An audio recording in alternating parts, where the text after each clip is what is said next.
It's a great pleasure to be here. I think this is a very important debate and one that we need to keep speaking about. I find it unfortunate that Akila didn't come because I think it would have been important to have her here.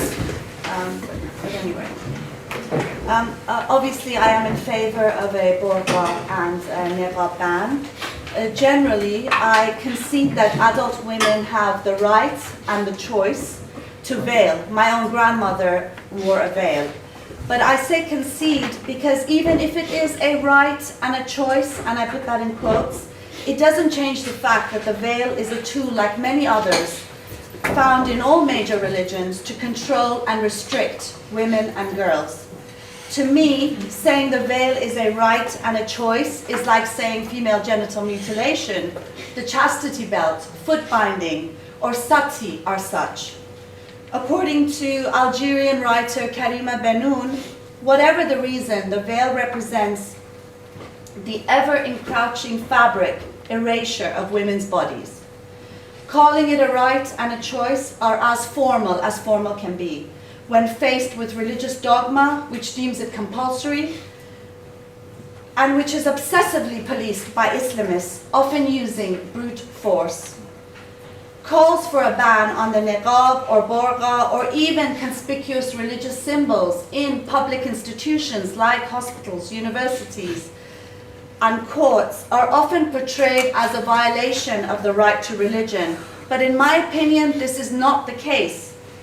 Whilst the right to a religion or belief is an absolute right, the right to manifest religion and belief, religious expression can be and is restricted for a myriad of reasons, including protecting public safety, health, order, and the fundamental rights and freedoms of others. Men under Shia Islam, and I originally come from Iran, they have a right to marry 4 permanent wives and unlimited temporary wives. They have a right and choice to do that, for example, but it is banned here because it is deemed to be exploitative. Uniforms is another way in which we see restrictions to the right to dress in this very society, and for very good reasons, such as protecting hygiene. Clearly, different rights will often conflict with one another. If dress can be banned to protect hygiene, why not to protect women's rights, to protect secularism, to protect equality? For me, this is the main issue at hand. Security concerns are secondary. In upholding Turkey's right to ban the veil at universities, of course this is now under question given Erdogan's Islamization of Turkey, as well as the fight back that we're seeing in Turkish society today. But in holding that right to ban veils at universities, the European Court for Human Rights agreed that religious expression can be subject to certain limitations to achieve legitimate aims, that is, to protect women's rights and secularism.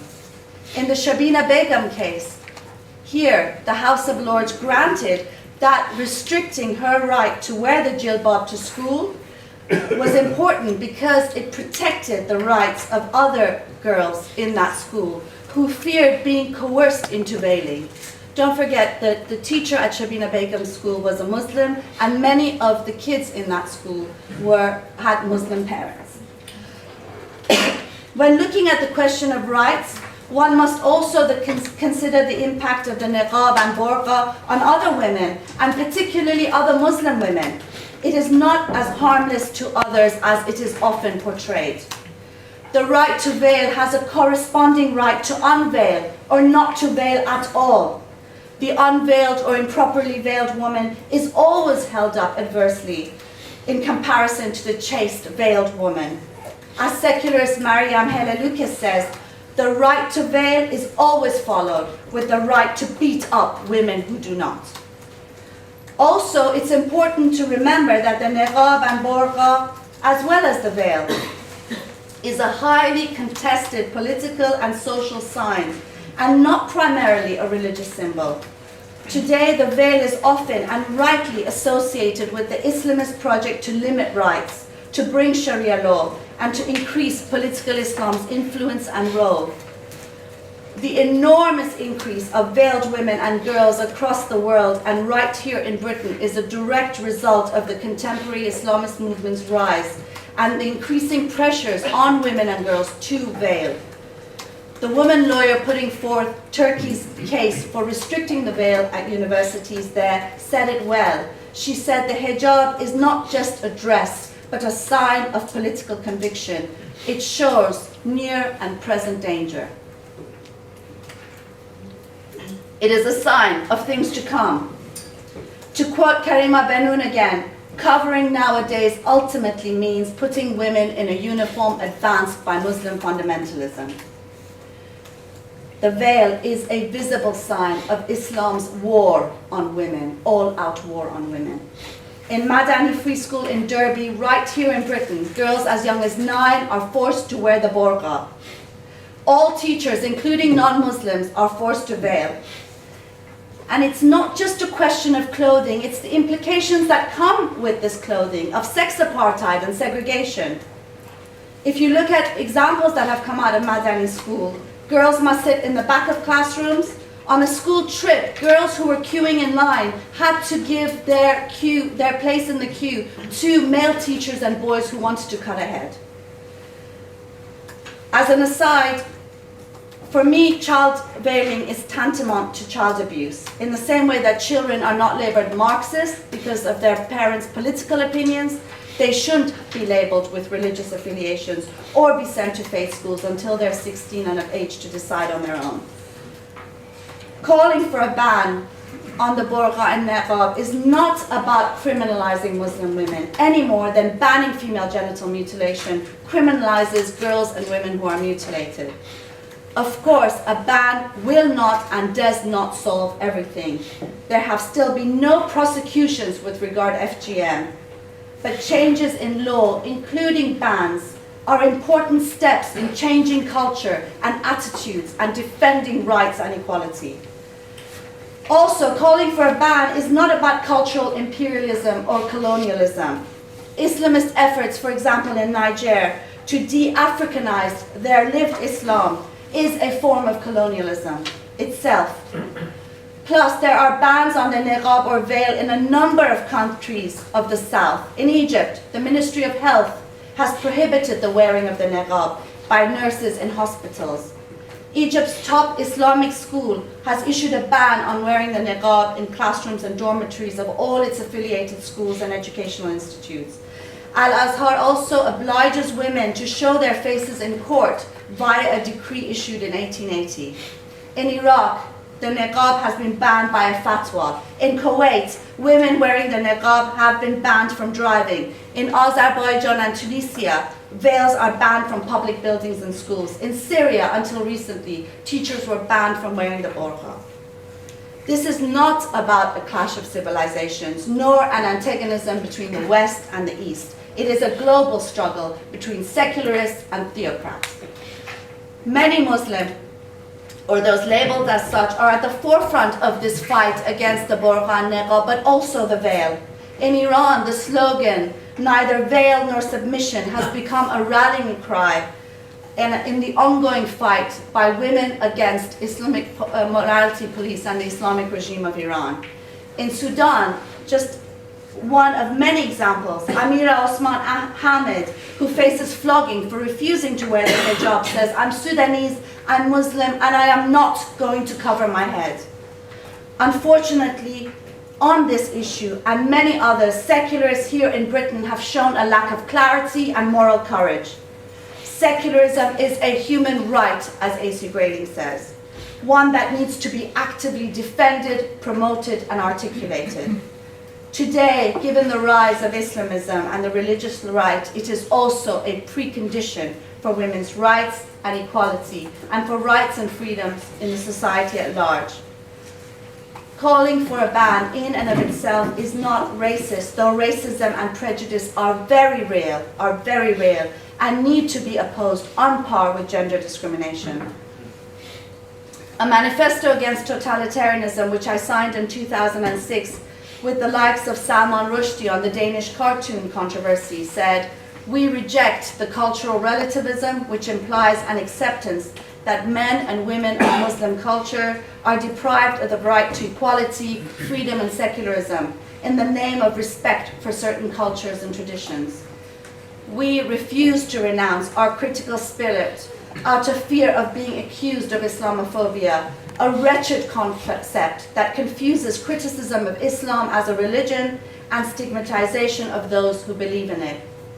To that I must add a wretched concept that confuses a criticism of niqab and the burqa and a defense of women's rights and equality as a stigmatization of those who believe in it and wear it. Thank you.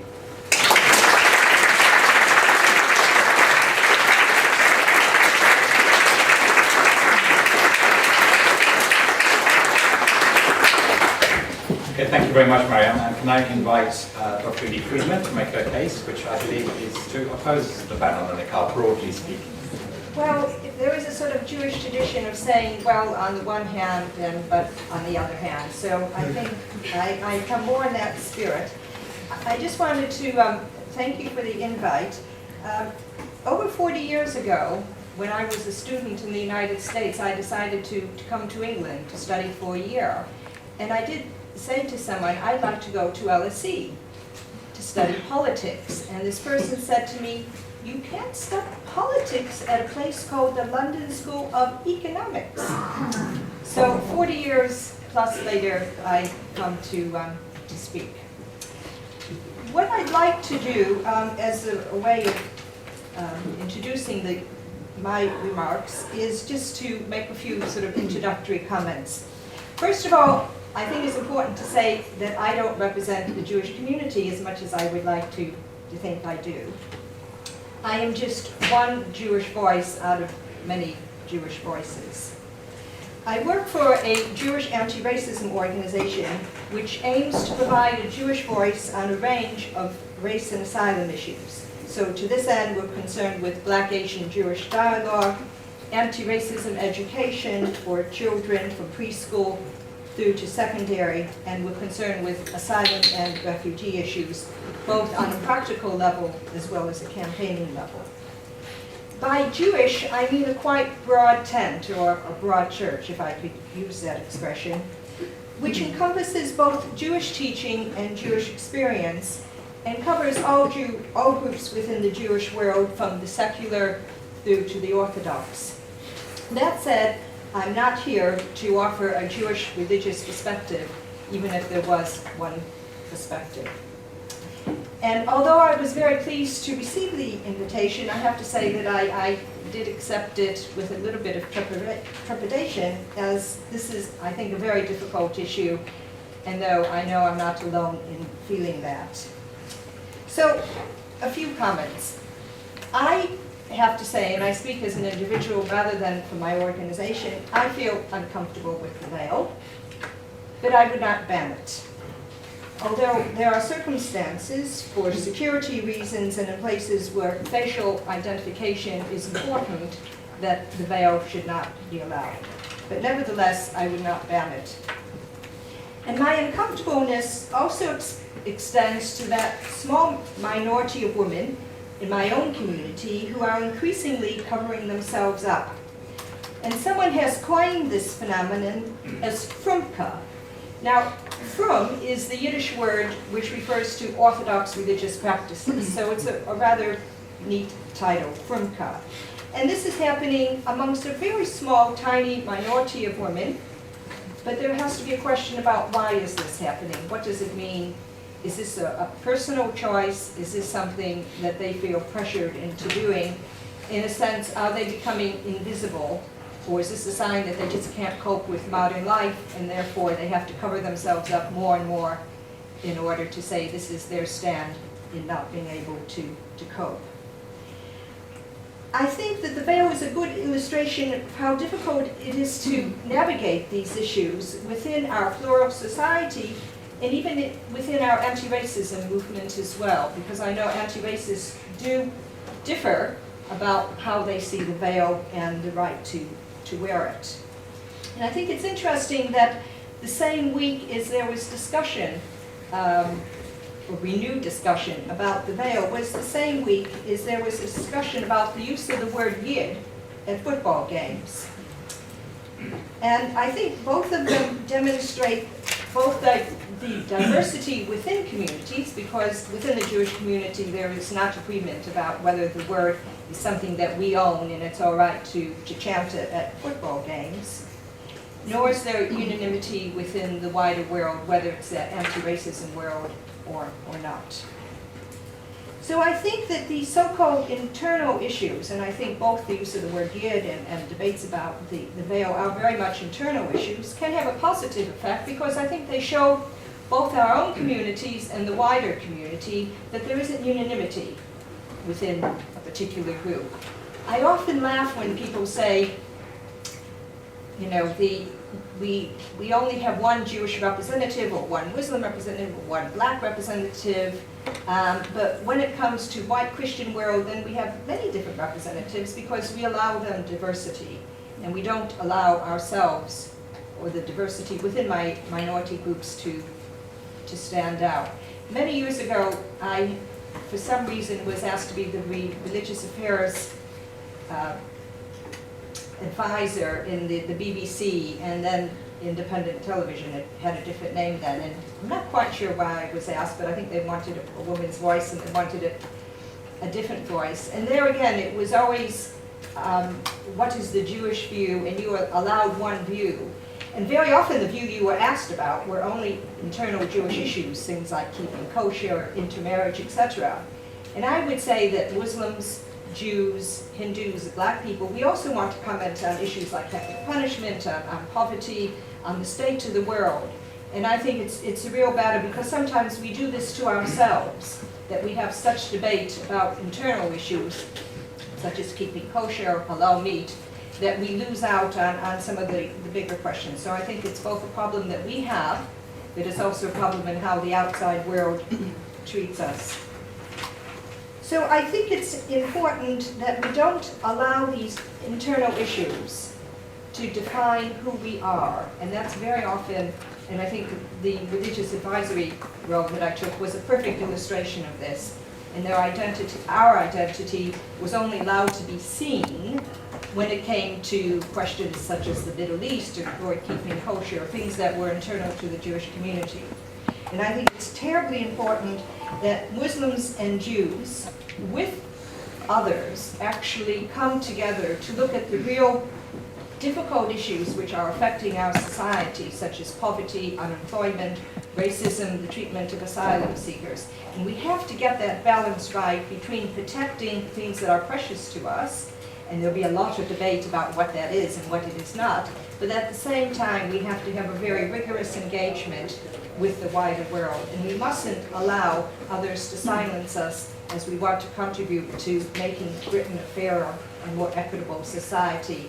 Certainly a very big job given the current state of things in this country. Thank you.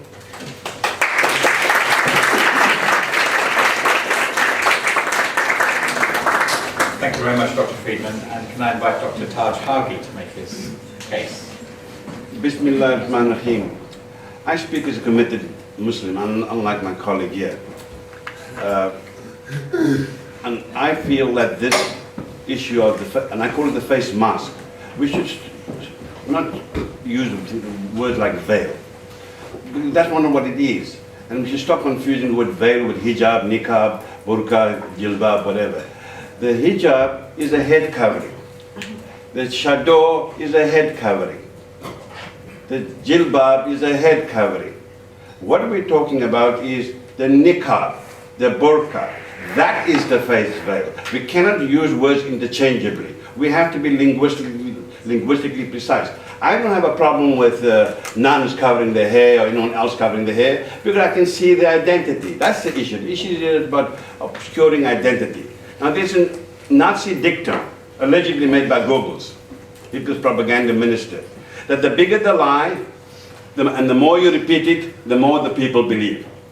Now this encapsulates in a nutshell the traditional Muslim position that female facial masking is intrinsic to Islam. But on the basis of my own scholarship, research, and knowledge, I support the banning of all public facial masking in the UK, just like France and Britain and Belgium has done. And this, I have a principal opposition to the niqab and the burqa. And it's premised on 6, I believe, compelling reasons and interrelated factors. Number 1, I'm opposed to it on theological grounds. Now, many British people, including some in this audience, have been taken in by Muslims playing the religion card. Like some in the civil rights movement, they play the race card. The religion card. What is a religion card? They've been told by Muslims that it is a religious requirement for women to hide their faces in public. Now, this is patent nonsense. There's no scriptural basis whatsoever for a pre-Islamic tradition that first originated in ancient Persia, 2,000 years before Islam, then spread to Byzantium because aristocratic men of the age were shielding their womenfolk from the gaze of the peasantry. Later on, patriarchal Muslim society embraced this chauvinistic custom and then conveniently invented religious justification from non-divine and questionable sources like the contentious hadith, the reputed alleged sayings of Muhammad that were only written down 200 to 300 years after his death. We all know about Chinese whispers. Now, you may not know, but facial masking has been banned today in Mecca. Today is Eid. And for all the Muslims here, Eid Mubarak to you. Happy Eid, you know. And I should be with my family and said that I thought this was very important, so that's why I've broken away from my family to come to this gathering. You may not know that facial masking is banned in Mecca right now. No woman can conceal her face in the holiest mosque in Islam. So if she cannot conceal her face there, why does she need it in London or in Oxford? And by the way, she can't pray her 5 daily prayers with her face covered. What is clear, there is no religious sanction for face masking in the transcendent text of Islam. Neither the word burqa or niqab is found in the Holy Quran. The Quran itself says it is complete, it is detailed, and it is clear. And the scripture confirms that the Creator, and we Muslims believe that the Quran comes from the Creator, the Quran confirms that the Creator does not make any errors or mistakes. He does not forget or runs out of words. And that God is the sole architect of all religious laws. But duplicitous mullahs, Muslim clergy, they have invented, manufactured theological rules and regulations that have no Quranic basis or endorsement. But they rely, like I've said, on the reputed sayings of the Prophet and the Sharia, the medieval Sharia. What is Sharia? Sharia is a concoction of medieval religious opinion, full stop. It is not Islamic law. It is not. Get that straight. This is a concoction of religious opinion. That's all it is. It's only opinion. And it's an opinion for those days, not for our times. So we need to understand how and why this idea of face masking, that's what I call it. We should stop calling face veiling. It sounds too good. You know, face masking. Why has face masking become such an important issue? Now, since the niqab and the burqa is pre-Islamic, Jahiliyyah, if those of you are from a Muslim background, since it is pre-Islamic and it is non-Quranic, that automatically renders it un-Muslim. Okay? If something is pre-Islamic, nothing to do with Islam, something is not in the Quran, then the only option is as un-Muslim. It is not part of my faith. So it's important for me to tell you that the rules of Quranic modesty makes it plain that only one's private parts need to be covered. And this does not include the face and the head. It is a deliberate distortion by rabid masculine interpreters to program and brainwash ill-informed women in Britain, Muslim women, to think that facial concealment enhances their religiosity. Now, the point I don't tell you, all the literature, all the opinions that dupes women to conceal their faces are written by sexist men.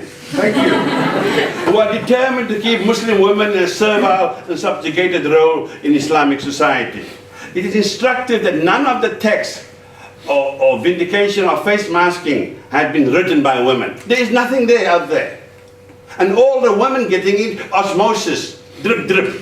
You ask any of them, next time you meet a masked woman, ask her, please, I'm stupid, here's the Quran, show me which page it is that you must cover your face. Please, tell me. Now, even the hijab, I'm going to do a digression here, but even the hijab is interesting, hair covering, okay, had been elevated in Islamic rule. When hair covering is nothing but an old Jewish custom and a Christian habit. You'll find reference to this in Leviticus in the Old Testament and Corinthians in the New. Now, as an aside, the word hijab does occur in the Quran 8 times. But it has no link to the original meaning. The original meaning has been totally hijacked by an all-masculine clergy. What does the word hijab mean in the Quran? It means a curtain, a screen, a barrier, a partition, and does not refer to women's hair. And by the way, for all the men in this audience here, you should know that it is not a woman's hair that is a sexual trigger. It's other stuff that is a sexual trigger. Okay? So if the hair is not the sexual trigger, why cover it? And do you know who's interested in women's hair? Other women. The second reason that I'm very much opposed to the burqa, this is theological. It's a political reason. Because now in Britain we have now the sad spectacle. I never thought it would happen. I'm originally from apartheid South Africa.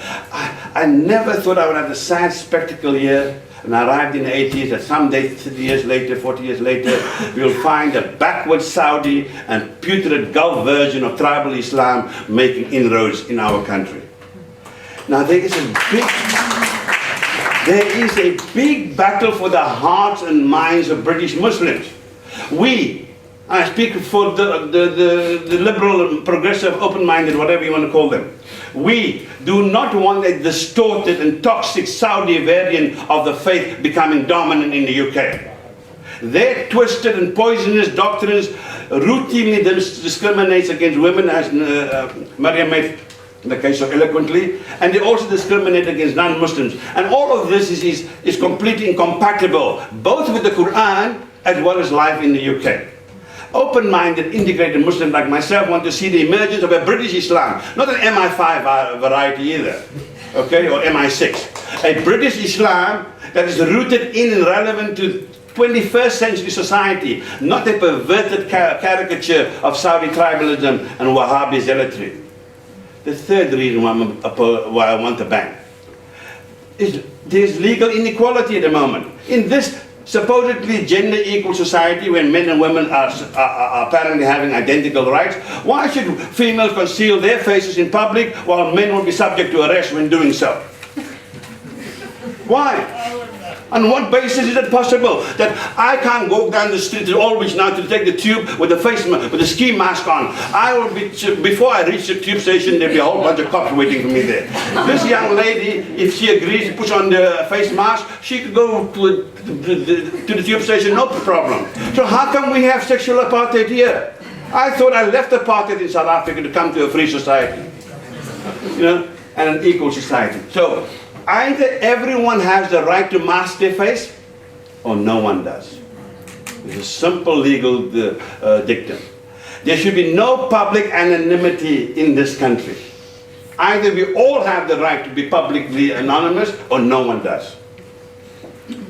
And the human rights argument on the other side, putting Akila is not here, that the niqabi purveyors and practitioners use to justify face masking, does not pass muster. Firstly, masking your face is not a matter of religious freedom. I've tried to tell you, it's a cultural convention, a tribal habit devoid of any Islamic substance. And secondly, there's no inherent human right for anyone to mask their identity in public. What human right do you have? The moment you and I enter the public sphere, we need to be seen by others, and others have the right to see us. If none of you want to see my ugly face, I should stay at home. Fourth reason, the social implications of this face mask. And that's the word we must use, not veil. It makes it too sexy. Okay? Mask. This It's an obsolete tribal habit because it aggravates sexual apartheid and creates social barriers. It is not conducive to effective integration or community cohesion. No wonder that about 70% of the British public today wants to outlaw all forms of public masking. Now, as long as Muslims remain on the margins of society, and we are, then we cannot be part of the mainstream. Facial masking exacerbates the them and us mentality dichotomy and projects only the nasty and Neanderthal manifestation of Islam propagated by the reactionary and repressive Saudis. Security, number 5. I mean, I don't need to bang on that. Everyone knows about the security issue. There have been numerous cases of men taking advantage of the preferential treatment of women by donning the niqab to rob recently a big store, Selfridges, and also many other crimes. Health factors now. Many of you are not aware of this. Medical research shows conclusively a disturbing link between full body concealment and vitamin D deficiency, even in extremely hot Muslim countries. And this has serious health implications for masked women, given Britain's notorious grey weather. Okay? They give birth to disease-ridden children and damages their own health in the process. Not only is this a self-inflicted injury, but it also taxes our overstretched healthcare system that you and I finance.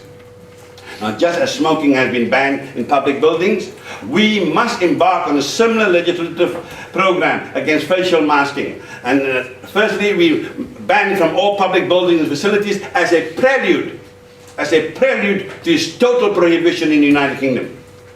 Now, the niqab, I was going to bring me one with me. I couldn't find it for the life of me today. I was going to wear it as part of this thing. The niqab is I would take it out. It's a tribal rag and not some holy cloth. Understand it. Tribal rag, not holy cloth. It is an archaic, patriarchal custom that has found a new lease of life for 2 reasons. Just for 2 reasons. Saudi petrodollars and the Wahhabi exclusive control of the holy places in Mecca and Medina. Right now, the 3 million pilgrims there, you might not know this, they are all given a copy of the Holy Quran. The Wahhabi translation of the Holy Quran. Because they got this Quran in Wahhabi land, from Mecca, they think it is the only right one. So when they come back, they get all of the distorted Wahhabi doctrines in the Quran. And that is how they project a primitive and Neanderthal Islam.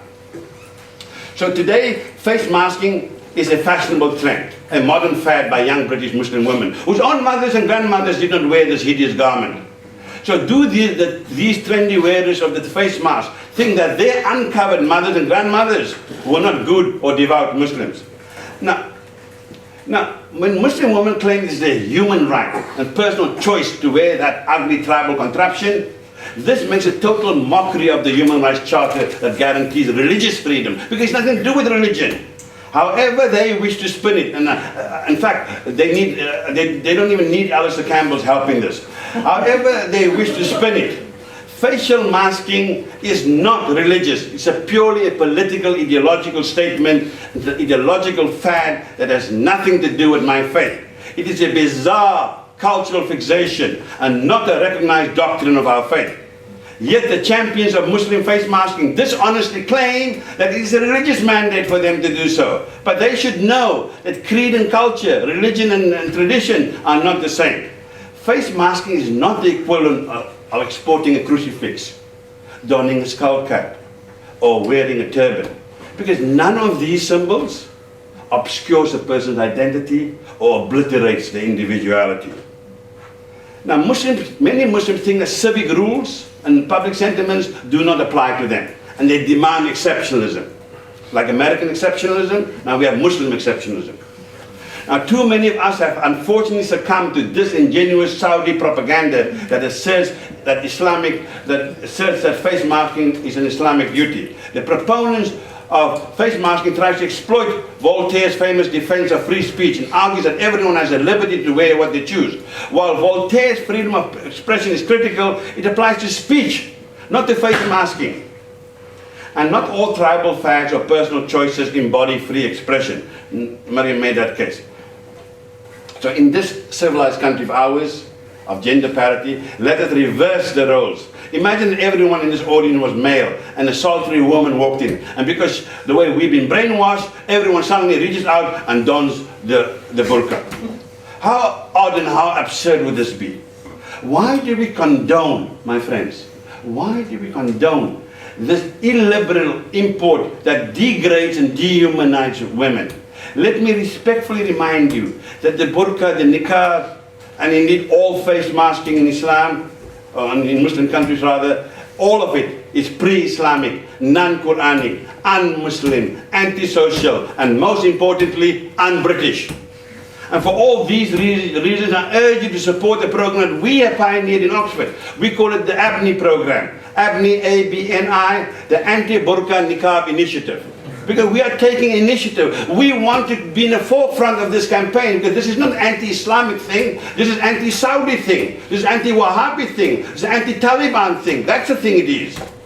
So this program campaigns to resist the blind importation of primitive tribal codes and cultural practices from the Middle East and South Asia. And we wish to ban the burqa and send this awful tribal fad back to the desert where it came from. Thank you very much.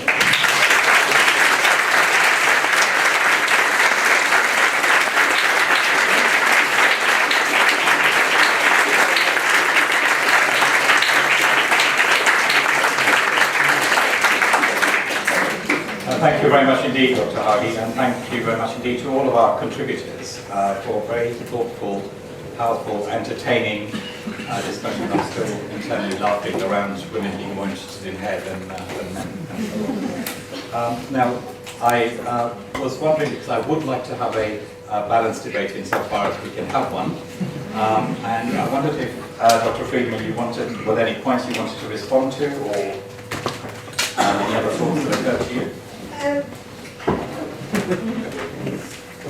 I think my main concern is how we have these discussions without reinforcing Islamophobia, anti-Muslim prejudice, because I know some people have problems even with the word Islamophobia. And I mean, we do have problems about having grown-up debates. And I think the question is, you know, and I have to say much of what my colleagues have said I do not disagree with. And it is the tension that we have within our own, I mean, we have it within the Jewish community, Christians have it, and it's this battle for, you know, the progressive side of things versus the reactionary. But how do we have that within our communities and between our communities without groups like the BNP and the EDL, with or without their illustrious leader?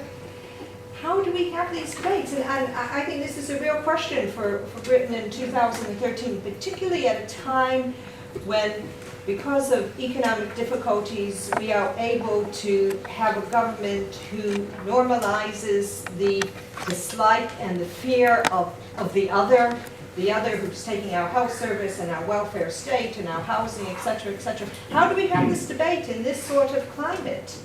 And I think this is a real issue, and I hope that somehow we can have these sort of debates, because within all of our traditions there are things that are anti-progressive, that detract from human rights and people's ability to choose and to prosper in life. Okay, so that's a very important point which I'm going to ask a panelist to respond to. And I just wanted to add to that, given that Akila's not here, I'm sort of pretending to be her in my other role.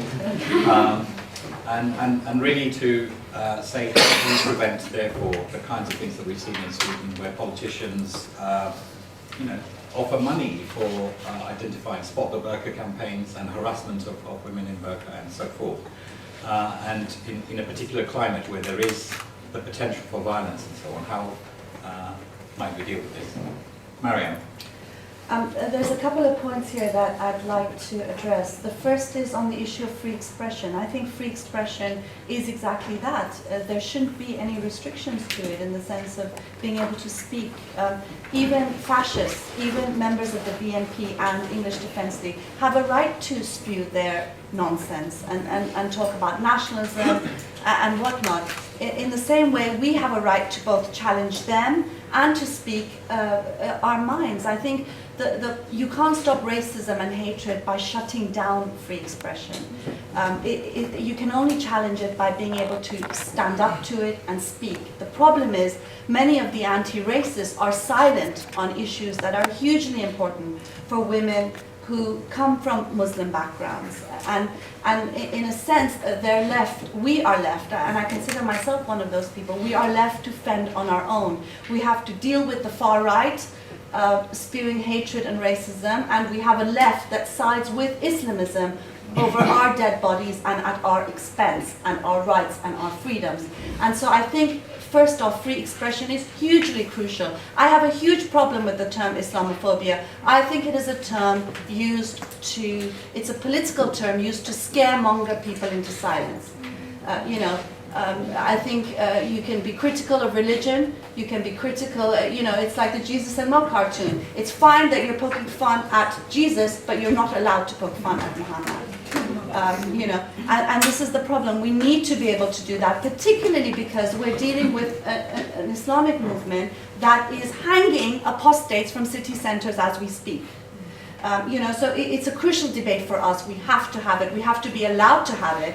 And I think the more good people are silent, the more we will give way and ground for the far right to spew its nonsense. We have to stand up to them. Islamism is our far right. They are both, in my opinion, of the same movement, and you can't oppose one without opposing the other. I just want to go back to this issue though also of, Edie mentions the whole concept of it being a plural society. But you also mentioned the fact that no community is homogeneous. And I think in a sense, even though we sometimes pay lip service to the fact that no community is homogeneous, when it comes to the Muslim community, and I put that in quotes because it is not homogeneous, it seems that we do still consider it homogeneous, and therefore criticism of the veil, therefore criticism of Sharia law is seen to be discriminatory and an attack on Muslims. The reality is that Muslims, or those labeled as such, are at the forefront of fighting Sharia law, the veil. These are hugely contentious issues in the Middle East, in North Africa, and as a result of YouTube, Twitter, Facebook, we are now able to see that, and we don't have to take with, as the law, whatever, the Bible or the Quran, what we hear from CNN or the BBC. We see this resistance in Turkey, in Algeria, in Tunisia, in Iran. We see it day in and day out, yet still any discussion, there's always people who will come up and say, well, we need to be careful. Yes, we need to oppose racism. We need to oppose racism. But you cannot oppose racism by denying women rights and equality, by denying secularism. Secularism is an issue we need to articulate and fight for. We need to fight for. People in the Middle East and North Africa are doing it with their lives. British secularists are making excuses for Islamists and making excuses for tolerating the intolerable. Especially The Guardian.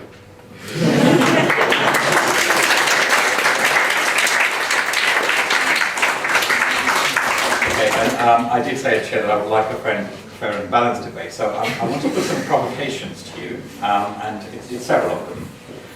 And I would just, they're sort of broader issues that partly take off from Edie's point. So even if one disagrees that this is a question of religion, even if one disagrees that this is a question of ethnicity, there is still a freedom of expression, or political expression, and I think many of us would agree that these are political movements. There is a political agenda here. So what is the problem with the right of expression in that sense? So that's the first thing, the right of political expression. And the second provocation or question is, should the state ban the representation of women as sexual objects who are there for the gratification of men? And that leads to a different kind of question about when the state gets involved, legally or otherwise, in matters of religion or personal codes or dress codes and so forth. It instigates a different set of things that aren't necessarily under political control. So the question is, how far should the state go? How far should the state go? What are the possible risks that you might see when the state starts involving itself in personal dress codes or the public expression of dress codes, or the public expression of face masks on political protests, like the anarchist face mask that we see, and so on. And so it's really, what do you see in terms of the dangers of the state in terms of legal ban? Where do you see the boundaries of that particular ban? Now, you could say that secularism is a human right. One could also argue, if one is neutral in this conception, that Salafism is also a human right, however extreme that might be. And I personally think that the issue of choice gets confused with the question of ideology. But there are women, a small number of women, who might want to dress in burqa or niqab. Why shouldn't they? And therefore, a broader question of why is this issue so symbolically overburdened? What is at stake here? And finally, the implication of the state getting involved in questions of dress codes or personal dress has implications for other minority groups, other religious groups, and so forth. I think as Edie was describing. So it's really how would you address those type of objections? Dr. Harkey, would you like to? It's very broad, but I'll try to give you my thoughts on it. Firstly, I think that, and I'll go back to the early question about Islamophobia. This is a red herring used by Muslims themselves, because they want to make sure that no one criticizes them. Yes, they are diehard racists. Look here, I experienced apartheid and racism right at the core of my being, from womb almost to tomb. So I know what racism is. And what's happening now with this Islamophobia thing is that we Muslims are we're giving Nick Griffin and the other guy, actually Lennon or whatever his name is, I don't call him by his false name. We give these guys the gun and we give them the bullet and say, please shoot us. Because we do not wish to be integrated in this society. We want to have, we the Muslim majority, want to have the them and us dichotomy. What I always tell Muslim audiences, my students and others, I ask them, which is the largest Muslim country in the world? Indonesia, for those who don't know. How did Islam become so huge a religion there? No Muslim army went there. So how did it become this amazing faith? In less than 300 years, took over essentially 16,000 islands. Because through the merchants and the mystics. And when these Muslims arrived there, they integrated, they adapted and adopted the local society. They married local women, they dressed local the way locals did. If you look at the first mosque, they look like temples. Okay, that's how Islam became so phenomenally successful. What we do here in my beloved Oxford, we have the so-called Islamic Center there that is a caricature of an Egyptian mosque or a Pakistani mosque. Why couldn't we have a fusion architecture showing that we actually belong here, bringing elements of East and West together? By insisting on so-called cultural thing, how are we going to be integrated? And without integration, we create a huge amount of problems for us. Yes, and I believe the state shouldn't be telling me what to wear from the neck down. But I think the state can tell me that I can't conceal my identity, because at the moment we have the state telling all the men in this room that you cannot walk outside this building with your face masked. So what kind of British society do we have then? That we have inequality and sexism towards men. And we seem to be, we don't even think it's a big deal. I think it's a huge deal. That if this person can cover her identity because she wants to, and she thinks her religion says that, and by the way, I have a religion called Burkhaism, and but my religion is not recognized by the cops. Okay? So, we really need to ask ourselves serious questions here. Why did the secular left, especially in this country, The Guardian and others, for example, The Guardian never wanted to publish anything by me. Surprise, surprise. I don't hold it against them. But the issue here is that they are only interested in echoing, it's a giant echo chamber of Saudi Islam. That's what it is in reality. And we must stop this rot. Leftists, secularists, humanists, and all the other right-minded British people shouldn't be afraid to say, listen, when something is wrong, it's wrong. And the Muslims should understand one thing.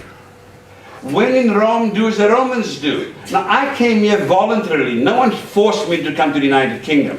I still have a little accent left. I support Spurs, by the way, and and we don't always do so well. But the issue here is, I think I'm integrated. When I walk out of the street, the only thing people know about me is Asian looking. They have no clue I'm Muslim, and they certainly have no idea I'm an imam. Because Islam is about integration. It is not about wearing pajamas. Now, wearing pajamas is fantastic in a hot climate because it's a natural air condition. But here in our beautiful Britain, cold frigid February weather, we need a hell of a lot of layers to keep us warm. So clothing is a function of climate, but we Muslims don't seem to understand these things. We want to live Birmingham, we want to live Bombay in Birmingham, Dhaka in Darlington, and Karachi in Kettrington. It's not going to work. It's not going to work. And the state should stop pussyfooting. And the leftists and other sort of seculars here just say, listen, call a spade a spade. Because we need to create a socially inclusive society. There should be community cohesion. Why do we have them and us? We are the only mosque, by the way, that allowed women to lead the Friday prayers. No other mosque in the United Kingdom does that. We are the only mosque also that allowed Muslim women to marry non-Muslim men without the men having to convert to Islam. So we are the front line of equality and egalitarianism. And that is the kind of Islam that the British government should support, which they don't, and even the seculars and leftists should support, which they don't. What they want to support is somehow this rabid nonsense coming from Saudi Arabia under the guise of Islam. And even people like Ken Livingstone has this sort of infamous cleric, Yusuf Qaradawi, coming here, and this man is nothing but a racist and rabid nationalist and intolerant Muslim fanatic. Why are we inviting people like that? Why can't we promote and project an Islam that is relevant to this society and rooted in this society? Because that is the way forward. And we should stop, I say, pussyfooting around.